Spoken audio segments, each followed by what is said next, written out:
السلام علیکم جی۔ عام طور پہ ہم نے یہ دیکھا ہے کہ جو عصر کی نماز ہوتی ہے اس کے بعد کچھ مساجد ایسی ہوتی ہیں جہاں پہ عصر کی نماز کے بعد بیان دیا جاتا ہے، اور اس بیان میں عام طور پر کیونکہ جو ینگ لڑکے ہوتے ہیں وہ نماز پڑھ کے بھاگنے کی کوشش کرتے ہیں اور بھاگ جاتے ہیں، اور اب دیکھا یہ جاتا ہے کہ وہ جو بیان ہوتا ہے عصر کی نماز کے بعد اس میں زیادہ تر بزرگ لوگ شرکت کرتے ہیں۔ تو ایک دفعہ ایک باپ اور بیٹا دونوں اکٹھے نماز پڑھنے جاتے ہیں، تو جب بھی عصر کا بیان ہوتا ہے وہ دونوں باپ بیٹا ادھر بیٹھ کے وہ بیان سنتے ہیں اور وہ گھر آ جاتے ہیں۔ کافی عرصہ یہی روٹین چلتی ہے، تو ایک دفعہ وہ جو باپ ہوتا ہے وہ اپنے بیٹے سے پوچھتا ہے کہ بیٹا اتنا عرصہ ہو گیا ہمیں اکٹھے نماز پڑھتے ہیں، ہم جاتے ہیں اور عصر کے بعد بھی ہم بیٹھتے ہیں، جو امام صاحب ہیں وہ جو باتیں بتاتے ہیں جو بیان کرتے ہیں ہم ان کو بڑے غور سے سنتے ہیں، اور سبھی لوگ جو ادھر بیٹھے ہوتے ہیں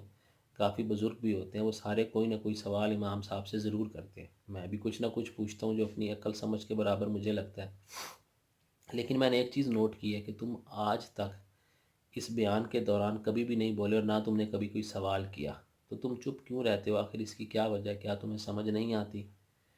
تو جو بیٹا ہوتا ہے وہ اپنے باپ کو جواب دیتا ہے کہ ابو جان، حقیقت یہ ہے کہ میرے نزدیک آپ سب مجھ سے زیادہ علم رکھتے ہیں، آپ کی سوچ سمجھ تجربہ زندگی کا مجھ سے بہت زیادہ ہے۔ تو میرے ذہن میں یہ ہوتا ہے کہ اگر میں بول پڑا اور اگر میرے سے کوئی سوال کر لیا گیا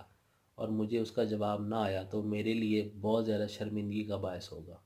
اور مجھ سے زیادہ آپ کے لیے شرمندگی کا باعث ہوگا، کیونکہ جب کوئی بات کی جائے گی تو مجھے آپ کے نام سے یاد کیا جائے گا کہ فلاں کا بیٹا تھا، اس سے یہ بات پوچھی گئی اور اس کو یہ بات بھی نہیں آتی تھی، اور سب آپ کو بھی اور مجھے بھی ایک عجیب نگاہ سے دیکھیں گے۔ اس لیے میں کوشش کرتا ہوں کہ جو بڑوں کی محفل ہو، جہاں دانا لوگ بیٹھے ہوں، عقل مند لوگ بیٹھے ہوں، وہاں میں خاموش رہوں، میں چپ رہوں، تاکہ نہ تو میں اپنے لیے اور نہ دوسروں کے لیے رسوائی کا باعث بنوں۔ ہاں، جب مجھے یہ لگے گا کہ جو میں بول رہا ہوں اس پہ مجھے پورا کنٹرول ہے، پورا عبور ہے، اور مجھے اس کے ہر جواب کا معلوم ہے، علم ہے، تو پھر میں ضرور بولوں گا۔ تو اس کا جو باپ ہوتا ہے اس کو اپنے بیٹے کا یہ جواب سننے کے بعد بہت حیران ہوتا ہے، اور اسے کہتا ہے کہ بیٹا، اصل میں تو عقل مند تم ہی ہو، جو اپنی زبان پر قابو رکھتے ہو اور بغیر کسی وجہ سے ضرورت کے نہیں بولتے۔ تو کوشش ہمیں بھی یہی کرنی چاہیے کہ ہمیں ہر معاملے میں ٹانگ نہیں اڑانی چاہیے، ہمیں نہیں بولنا چاہیے، اور خاص کر ان معاملات میں جن کا ہمیں پتہ ہی نہیں ہے ہمیں ان میں نہیں بولنا چاہیے۔ اپنا بہت سارا خیال رکھیے گا، دعاؤں میں یاد رکھیے گا۔ اللہ حافظ۔